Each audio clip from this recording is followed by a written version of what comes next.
तो हेलो प्यारे छात्रों, आप सभी का फिर से एक बार स्वागत है आप लोग का अपने चैनल मूर्ति एकेडमी में। प्यारे छात्रों, उम्मीद है आप लोग पिछले वाले जो वीडियो था उसको अच्छी तरह से देख लिए होंगे। जो लोग अभी नहीं देखें तो कृपया जाकर देखें। बहुत ही उस वीडियो पर क्या मिला कि बहुत ही ज़्यादा प्यार मिला उस वीडियो से, और बहुत सारे लोगों ने, बहुत सारे बच्चों ने क्या किया कि बोला कि बहुत सर से बढ़िया किए हैं, जो कि आपको इस समय में आप वीडियो को किए हैं हम लोग को फ्री में दे रहे हैं या प्रोवाइड करें। ठीक है, तो ये प्रोवाइड करने का कोई ज़्यादा मतलब नहीं है, मतलब है कि आप लोग सफल ज़्यादा से ज़्यादा हो, यही तात्पर्य है। ठीक है, तो चलिए हम आज स्टार्ट करेंगे उसके अगले वाले सेशन को। यानी कि हम पढ़ लिए थे पूरा प्रकाश के बारे में, जितने भी था उसको अच्छे तरह से पढ़ लिए थे। ठीक है, तो जो लोग नए हैं फिर आपको बता दें आप लोगों को कि इस पर पूरा रिवीजन चल रहा है। साइंस का आप लोग स्टार्ट किए हैं, जो कि फिजिक्स का चैप्टर नंबर पहला है। ठीक है, और आज हम लोग स्टार्ट करेंगे प्रकाश का प्रवर्तन। एक नए ऊर्जा और एक नए मोटिवेट के साथ क्या करेंगे, उसको स्टार्ट करेंगे। ठीक है बाबू, तो चलिए स्टार्ट कर रहे हैं आज प्रकाश के प्रवर्तन के बारे में। तो चलिए आइए, जैसे कि कल बोले थे हम लोग कि कल पढ़ेंगे हम लोग प्रकाश का प्रवर्तन, यानी कि अगले वाले वीडियो में। चलिए, तो ये रिवीजन बैच है, पूरा टोटली रिवीजन हम करा देंगे आपको। जितना भी साइंस से जो भी टॉपिक है पूरा, चाहे फिजिक्स केमिस्ट्री बायोलॉजी हो, पूरा रिवीजन हम कराएंगे। इसके साथ साथ हम मॉडल सेट भी ला रहे हैं, जिससे आपको सारे विषय की तैयारी अच्छी तरह से फिर से आप एक बार रिवीजन कर सकें। ठीक है, चलिए, तो इस PDF या ग्रुप में शामिल होने के लिए आप इस नंबर पर संपर्क कर सकते हैं, मैसेज कर सकते हैं। ठीक है, मेरा नंबर ये है और इस नंबर पर आप लोग मैसेज कर सकते हैं, जिससे आपको PDF में पूरा नोट्स फ्री में आपको हम दे देंगे। ठीक है, चलिए, तो ज़्यादा देर न करते हुए हम अपने टॉपिक को करते हैं स्टार्ट। तो आज का हमारा टॉपिक है प्रकाश का प्रवर्तन। ठीक है, पिछले वीडियो में हम लोग प्रकाश के बारे में जितने भी था पॉइंट, उस सारी चीज़ों को पढ़ लिए थे। आज हम लोग पढ़ेंगे प्रकाश के प्रवर्तन के बारे में। अब देखिए, प्रकाश जब पढ़ लिए तो प्रवर्तन के बारे में पढ़ रहे हैं। कह रहा है कि जब किसी, इसका परिभाषा बोलेंगे तो लिखेंगे कि जब किसी, सबसे पहले परिभाषा से पहले समझ लीजिए। प्रकाश का प्रवर्तन, प्रवर्तन का मतलब रिफ्लेक्ट होता है, यानी कि कोई प्रकाश उस पर पड़े और उस प्रकाश को अपने से बाहर यानी कि पास न करने दे, उसको क्या कर दे, मोड़ दे या वहीं से वापस कर दे। नहीं होता है कि कभी कभी क्या होता है कि आप लोग बच्चे पर, अभी तो नहीं, अब तो बड़े हो गए हैं, बच्चे पर आप लोग पैसा मांगते थे अपने पापा से, तो पापा कहते थे अरे अभी मेरे पास पैसा नहीं है। उसको क्या कर सकते, आप लोग को मना कर देते थे। मना करने का मतलब क्या होगा, पैसा नहीं दिए, यानी कि आपको क्या कर दिए, वापस कर दिए, परिवर्तित कर दिए। तो वही होता है, दुकान पर जाते थे और बिना पैसे की दुकान पर जाते थे तो क्या होता था कि दुकानदार फेर देता था, कहते जाओ पैसा लेकर आओ तब तुमको सामान मिलेगा या मिठाई मिलेगा। ठीक है, तो उसको क्या कर दिया, आपको परावर्तित कर दिया, वापस लौटा दिया। तो वही हो रहा है कि वापस लौटने की जो घटना है ना, उसी को परिवर्तन करें। कि आप जा रहे हैं और जाने के बाद वहाँ पर कुछ मिला नहीं, आप वापस लौट गए, उसी को परिवर्तन बोलेंगे। ठीक है, तो उम्मीद है आप लोग अच्छी तरह से एग्जाम्पल के माध्यम से समझ गए होंगे। अब समझिए परिभाषा क्या, कैसे लिखेंगे हम लोग। ठीक है, सबसे पहला जरूरी है लिखना। और देखिए यहाँ से 2 नंबर क्वेश्चन एकदम आपको बनेगा। तो 2 नंबर क्वेश्चन किस तरह से आप एकदम थोड़ा ही मेहनत में कैसे गेन कर सकते हैं। ठीक है, तो चलिए सबसे पहले लिखेंगे प्रकाश का प्रवर्तन आता है, वहाँ पर 2 नंबर का, वहाँ पर क्वेश्चन यहाँ पर लिखेंगे कि जब किसी वस्तु से प्रकाश टकराता है, जब किसी वस्तु से, कोई भी वस्तु हो, उससे प्रकाश क्या हो रहा है बाबू, टकरा रहा है और उसी माध्यम में लौट जाता है, तो प्रकाश की लौटने की जो घटना है उसे ही प्रकाश का प्रवर्तन कहा जाता है। जैसे फिर से समझिए, प्रकाश जा रहा है, प्रकाश यहाँ पर गया और यहाँ पर कोई वस्तु है, और प्रकाश जैसे ही गया और फिर वस्तु इस तरफ नहीं आया, यहीं से क्या हुआ, लौट गया। तो लौटने की जो घटना है ना, इसी को परिवर्तन कहते हैं। ये प्रकाश आया और यहाँ से लौट गया, तो लौटने की घटना ही प्रकाश का परिवर्तन है। उम्मीद है अच्छी तरह से आप लोग समझ गए होंगे। एक और परिभाषा आप लोगों के लिए लेकर आए हैं। देखिए यहाँ पर थोड़ा साधारण भाषा में कि प्रकाश की किरण को किसी वस्तु से टकराकर लौटने की प्रक्रिया ही प्रकाश का परिवर्तन कहलाता है। तो उम्मीद है आप लोग अच्छी तरह से समझ चुके होंगे। ठीक है, यहाँ पर कुछ महत्वपूर्ण बिंदु है जो कि आपको वहाँ पर देखने को मिलेगा। जब प्रकाश के परिवर्तन के नियम लिखेंगे तो कुछ पॉइंटें आएंगी जो कि आपको ध्यान देने वाली है। जैसे कुछ महत्वपूर्ण बिंदु कौन से हैं, जैसे कि आपको देखने को मिलेगा आपतित किरण, परावर्तित किरण, आपतन बिंदु, परावर्तक सतह और अभिलंब। ये सारी चीज़ें आपको देखने को क्या मिलेगा। ठीक है, तो आइए देखते हैं और पूरा डायग्राम के माध्यम से समझते हैं। पूरा देखिए, आप लोग के लिए पूरा बेहतरीन ढंग से हम पूरा मेहनत करके डायग्राम बनाए हैं। ठीक है, चलिए, तो इसमें क्या होगा बाबू कि सबसे पहले देखिए कि प्रकाश, यहाँ पर कोई वस्तु हम लिए हैं, कोई वस्तु लिए हैं जो कि क्या होना चाहिए, पारदर्शी नहीं होना चाहिए, अपारदर्शी होना चाहिए। कोई वस्तु ले लिए, ठीक है। और देखिए यहाँ से एक एक करके सबसे पहले समझिए नियम इसी में छिपा हुआ है। कोई प्रकाश की किरण आ रही है, आ गई, ठीक है, एरो के माध्यम से दिखाई आ रही है। इसके बाद आने के बाद पारदर्शी नहीं है, अपारदर्शी है, तो ये तो इधर पास करेगा नहीं, इसको क्या करेगा, इस किरण को लौटा देगा। तो देखिए लौटा दिया, तो किरण आई और ये लौट गई, ठीक है, रिफ्लेक्ट कर दिया। तो आने वाली जो किरण है, जो किरण आ रही है, उस किरण को हम आपतित किरण के नाम से जानते हैं। क्या किरण जानते हैं बाबू? आपतित किरण। और जो किरण वापस जा रही है, जो लौटा रही है, उसे परावर्तित किरण के नाम से हम लोग जानते हैं। तो दो चीज़ जान गए, एक आपतित किरण के बारे में और दूसरा परावर्तित किरण के बारे में। और देखिए इस पर एक बीचों बीच डाल रहे हैं जिसको लंब कहते हैं या अभिलंब हम कह सकते हैं। तीन गो चीज़ जान गए, आपतित किरण जान गए, जो लौटा दी परावर्तित किरण हो गया, और इस पर डाले जो लंब अभिलंब हो गया, ठीक है। और देखिए जो परावर्तक यहाँ पर सतह बनाए थे, जो वस्तु है, इसी को हम परावर्तक सतह बोलते हैं। यानी कि ये वस्तु को पार करने नहीं दे रहा है, प्रकाश को पास करने नहीं दे रहा है।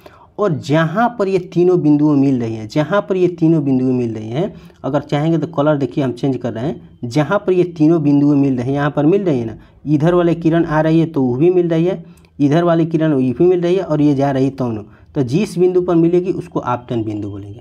आप लोग अच्छे तरह से इस सारी चीज़ों को समझ गए कि आपतित किरण, जो आने वाली किरण आपतित किरण, जो चल गई लौटकर परावर्तित किरण, और जिस बिंदु पर ये तीनों मिले उसे आपतन बिंदु, और जो सतह है उसको परावर्तक सतह। चलिए अब समझते हैं एक एक करके। ये सारी चीज़ें समझ गए। अब देखिए परावर्तन के नियम आप लोग को अच्छी तरह से समझ में आएगा। अब आपतन बिंदु, परावर्तन बिंदु, आपतित किरण, परावर्तित किरण बोलेंगे तो आप लोग अच्छी तरह से समझिएगा।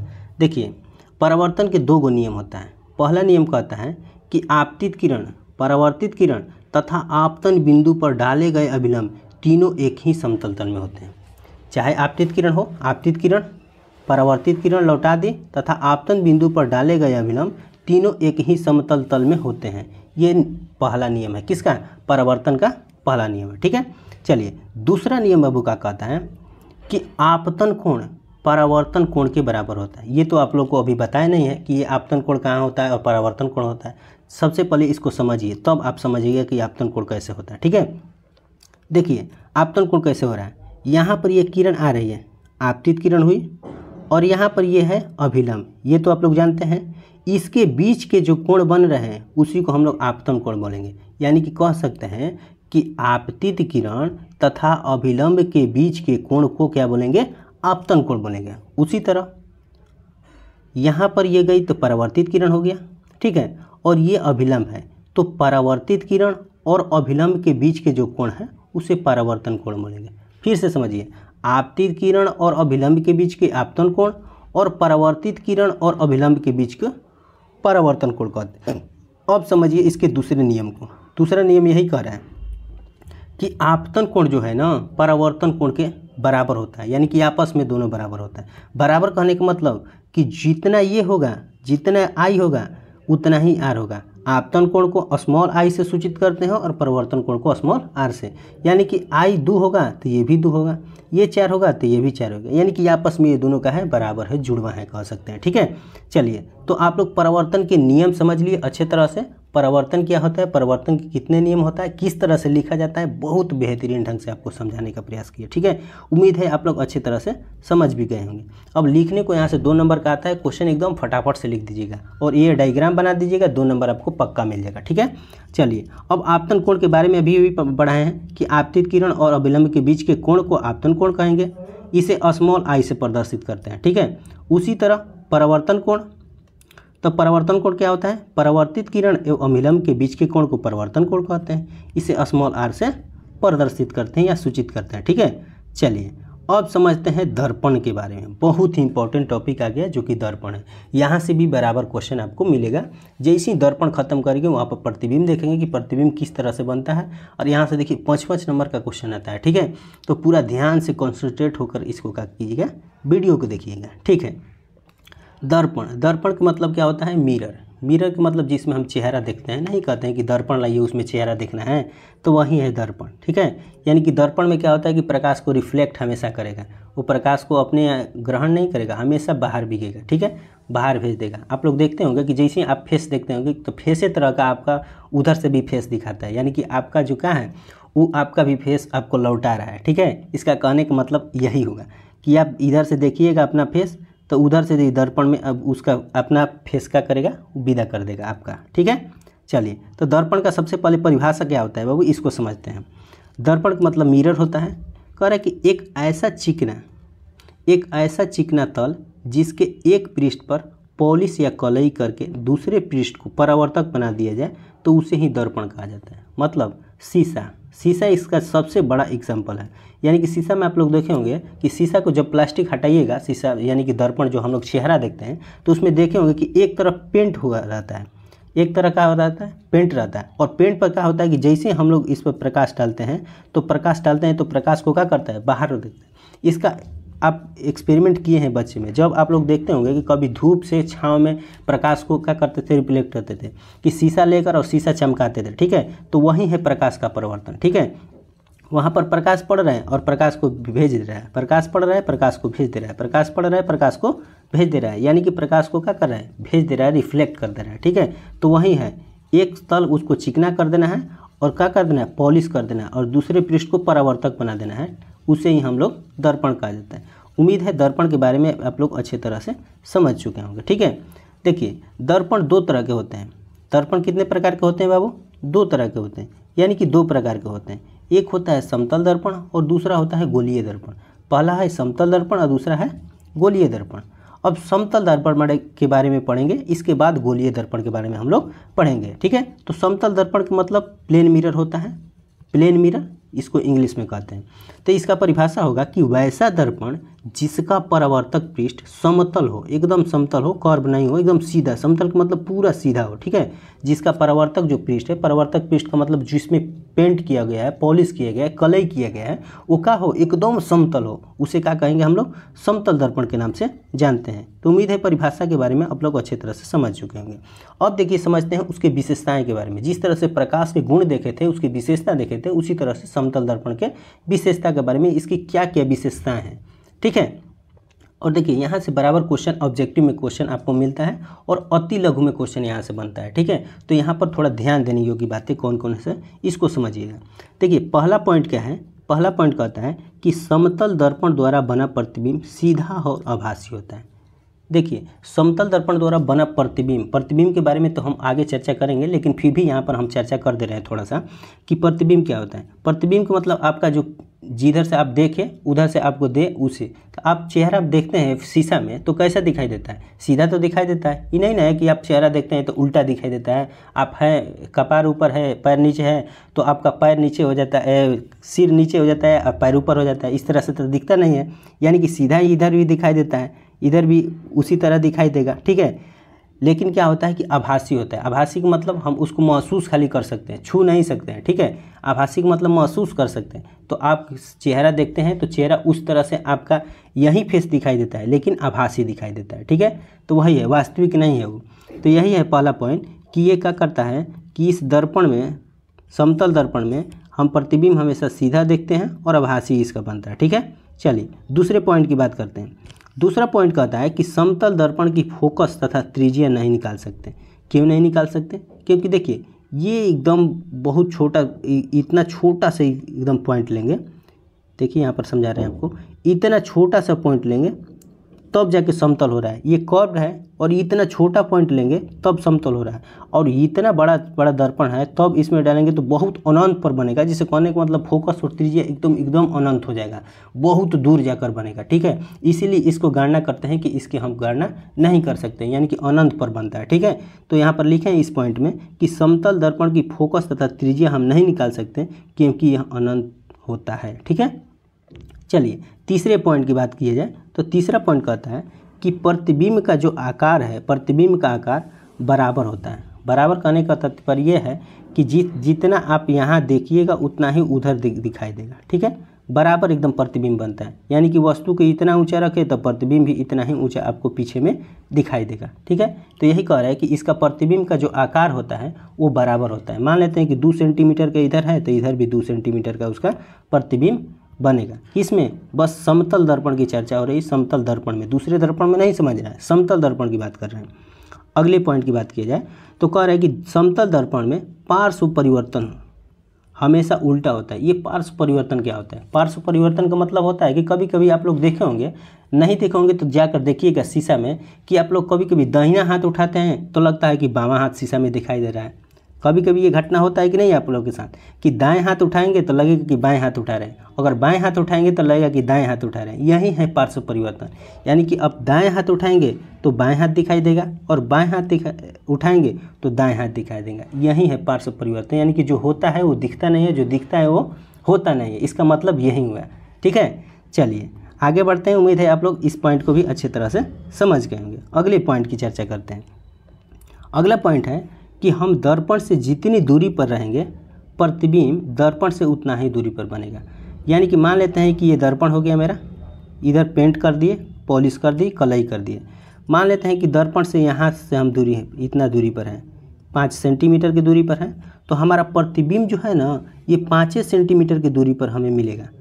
कहाँ? दर्पण से पीछे। आप लोग देखे होंगे, बड़ा शीशा में जाकर देखिएगा, जितना दूर आप शीशा से आगे हैं उतना ही दूर आपका चेहरा दिखाई देगा शीशा के पीछे। यानी कि शीशा के अंदर लगेगा उतना ही दूर पर अंदर दिखाई दे रहा है। ठीक है, ये छोटा शीशा में नहीं होगा, बहुत बड़ा शीशा रहेगा, उसमें देखिएगा तब ये मालूम होगा।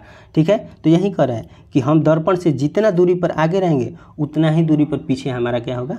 प्रतिबिंब बनेगा। ठीक है, चलिए इस पॉइंट को भी अच्छी तरह से नोट डाउन कर लिए होंगे या समझ लिए होंगे। अगला पॉइंट कहता है कि जब आप दर्पण की ओर x चाल से जा रहे हैं तो आपका प्रतिबिंब 2x चाल से आता हुआ प्रतीत होगा। इस पॉइंट को समझिएगा। देखिए फिर एक कहेंगे कि बड़ा शीशा में आप लोग जाइएगा, कि जब शीशा की ओर आप जाएंगे ना, शीशा की ओर आप तेज़ी से बढ़ेंगे ना, तो लगेगा ना कि हमारे दोगुना तेज़ी से उधर का प्रतिबिंब हमारे तरफ आ रहा है। ठीक है, इसी तरह चिड़िया उड़िया होता है, जो पंछी वंछी होता है, ये आता है और उस शीशा पर देखे होंगे कि शीशा पर बहुत तेज धार मारता है या ठोर मारता है। ठीक है, अपने चोंचों से प्रहार करता है, ताकि क्या होता है ना कि उसको लगता है ना कि हमारे दुगने चाल से हम जो प्रतिक्रिया कर रहे हैं, क्रिया कर रहे हैं, उसके दुगने चाल से उधर प्रतिक्रिया हो रहा है। तो वही होता है, उस कन्फ्यूज रहता है, हमेशा कन्फ्यूज रहता है कि हम मारे तो उसके दुगने चाल से वो मारा, तो लगता है ना कि हमको वो ज़्यादा कर रहा है, तो इसीलिए वो तेज़ ठोर मारता है। तो वही कह रहा है कि आप दुगना चाल से क्या होता है, आपका प्रतिबिंब आता हुआ प्रतीत होता है। यानी कि जिस चाल से आप जाइएगा, प्रतिबिंब आपके दुगना चाल से उधर आता हुआ प्रतिबिंब होता है। यानी कि हम कह सकते हैं कि प्रतिबिंब की चाल हमेशा क्या होती है? दोगुनी होती है। किस दर्पण में? तो समतल दर्पण की बात कर रहे हैं। ठीक है, चलिए अगले अगर पॉइंट की बात किया जाए तो कह रहा है कि जब 2 दर्पण आमने सामने रखा जाए तो उसका प्रतिबिंब अनंत बनता है। देखिए यहाँ पर दर्पण एक रख दीजिए और एक दर्पण यहाँ पर रख दीजिए, और आप बीच में खड़े हो जाइए। तो बीच में खड़े होइएगा ना, तो एक प्रतिबिंब नहीं, एक आपका नहीं प्रतिबिंब दिखेगा, बहुत सारा इमेज दिखेगा। दोनों शीशा में बहुत अनेक प्रकार का इमेज दिखाई देगा, यानी कि एक नहीं दिखाएगा। तो वही कह रहा है कि आप अगर एक शीशा में 2 शीशा सामने आमने सामने रखकर बीच में खड़े हो जाइएगा तो आपका जो प्रतिबिंब है ना, बहुत सारा बनेगा, यानी कि अनंत बनेगा, उसका कोई लिमिट नहीं होगा। ठीक है, चलिए म्यूजियम में आप लोग जाइएगा ना, तो इसको देखिएगा तो इस तरह का इमेज बनता है। ठीक है, चलिए तो इसको भी अच्छे तरह से समझ लिए। और अगले पॉइंट को देखते हैं। कह रहा है कि समतल दर्पण द्वारा बना प्रतिबिंब दर्पण के पीछे बनता है। तो दर्पण के पीछे तो स्वाभाविक बात है कि बनेगा, क्योंकि आभासी बनता है तो दर्पण के पीछे ही बनेगा, क्योंकि वास्तविक बनेगा तब ना आगे बनेगा। दर्पण आभासी बन रहा है, उसको महसूस खाली कर रहे हैं, हम देख छू नहीं सकते हैं, तो इसीलिए वो पीछे बनता है। अब ये आगे अगला पॉइंट है कि आप लोग देखे होंगे कि कभी कभी आप लोग को यहाँ पर थोड़ा सा कन्फ्यूजन हो सकता है, कि आप लोग देखे होंगे, सुने होंगे, चाहे पढ़े भी होंगे आप लोग, कि अवतल दर्पण में या हजामती दर्पण में अवतल दर्पण का उपयोग होता है। ठीक है, तो हजामती दर्पण अलग चीज़ है। एक होता है कि नाई के दुकान में आप लोग देखे होंगे बड़े बड़े शीशा लगाए जाते हैं, नाई की दुकान में बड़े बड़े शीशे लगाए जाते हैं, तो उस दर्पण की बात अलग है। उसमें समतल दर्पण का उपयोग होता है। किस दर्पण का उपयोग होता है? समतल दर्पण का। जो हाथ से लेकर नाई बनाता है उसे हजामती दर्पण कहते हैं, उसमें अवतल दर्पण का। लेकिन नाई के दुकान में जो बड़े बड़े शीशे लगाए जाते हैं, बड़े बड़े शीशे लगाए जाते हैं चारों तरफ, वो समतल दर्पण का बना होता है। तो यहाँ से भी एक पॉइंट को अच्छी तरह से नोट डाउन कर लीजिएगा कि नाई की दुकानों में समतल दर्पण का उपयोग होता है। ठीक है, इसके बाद उसका और उपयोग है। अगला उपयोग क्या है कि पनडुब्बी जहाज में समतल दर्पण का उपयोग होता है। समतल दर्पण का उपयोग होता है दुश्मनों को देखने के लिए। देखिए यहाँ पर पेरिस्कोप लिखे हैं कि पेरिस्कोप में समतल दर्पण का प्रयोग होता है। किस तरह होता है? देखिए इस तरह से ये दर्पण बना होता है, इस तरह से इसको बनाया जाता है। और यहाँ पर क्या होता है कि यहाँ पर होल होता है, यानी कि कह सकते हैं द्वार होता है, और यहाँ पर द्वार होता है। ठीक है, यहाँ से दुश्मन कोई आ रहा है, यहाँ से कोई दुश्मन अटैक करने वाला है, तो यहाँ पर क्या किया जाता है कि थोड़ा सा इसको, इस पेरिस्कोप को थोड़ा सा ऊपर पानी के ऊपर लगा दिया जाता है, और एक दर्पण यहाँ पर लगाया जाता है। देखिए कलर इसको चेंज कर रहे हैं, और यहाँ पर समझिएगा, एक दर्पण यहाँ पर लगा दिया जाता है और एक दर्पण यहाँ पर लगा दिया। जैसे यहाँ से अटैक किया, जैसे यहाँ से दुश्मन अटैक किया, ये इसका प्रतिबिंब यहाँ देगा और ये इसी का प्रतिबिंब यहाँ दे देगा, जिससे हमारा सैनिक यहाँ पर खड़ा रहता है और ये देख लेता है कि दुश्मन आने वाला है, यहीं से फायर कर देता है, उसको नष्ट कर देता है। ठीक है, तो वही है पेरिस्कोप। पेरिस्कोप में किस दर्पण का, तो समतल दर्पण का उपयोग किया जाता है। ठीक है, और अगला एग्जाम्पल समझिए, अगला एग्जाम्पल समझिए, और इसी के साथ आज का क्लास यहीं से स्टॉप होगा और आगे पढ़ेंगे हम गोलीय दर्पण के बारे में। ठीक है, जो कि गोलीय दर्पण बहुत बड़ा है, जिससे उत्तल अवतल दोनों आ जाएगा, और इसके बारे में आगे पढ़ेंगे, उसके प्रतिबिंब के बारे में, तो थोड़ा लंबा वीडियो हो जाएगा, इसी की वजह से आज की वीडियो यहीं से स्टॉप करेंगे। लास्ट पॉइंट देखिए क्या है, लास्ट पॉइंट कह रहा है कि वाहन के अंदर जो ड्राइवर के पीछे देखने वाला दर्पण होता है, उसमें समतल दर्पण का उपयोग किया जाता है। अब समझ रहे हैं कि अंदर का मतलब, आप लोग देखे होंगे कि जो गाड़ी होता है ना, जो गाड़ी होता है, ठीक है,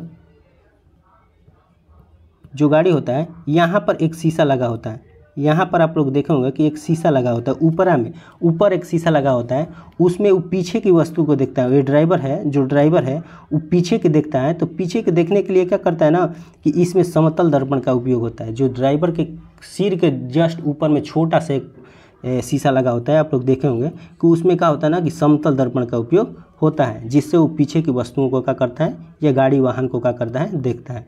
तो प्यारे बच्चों, आज की क्लास यहीं हम स्टॉप कर रहे हैं। उम्मीद है आप लोग को अच्छा लगा होगा। अच्छा लगे तो वीडियो को ज़्यादा से ज़्यादा अपने ग्रुपों में, बच्चों में शेयर कीजिएगा। और फिर एक बार आपको बता देते हैं कि फ्री में आपको PDF मिलेगा, नोट्स मिलेगा, आप लोग इस नंबर पर संपर्क कर सकते हैं। ठीक है, जो लोग नए हैं तो वीडियो को एकदम लगातार देखिए, क्योंकि यहाँ पर रिवीजन चल रहा है और हम पूरे सब्जेक्ट को रिवीजन करा देंगे एक एक करके। इसके बाद मॉडल सेट भी लाने वाले हैं, मॉडल सेट लाएंगे तो पूरा सब्जेक्ट कंप्लीट करा देंगे। ठीक है, तो मिलते हैं अगले वीडियो में, तब तक के लिए जय हिंद और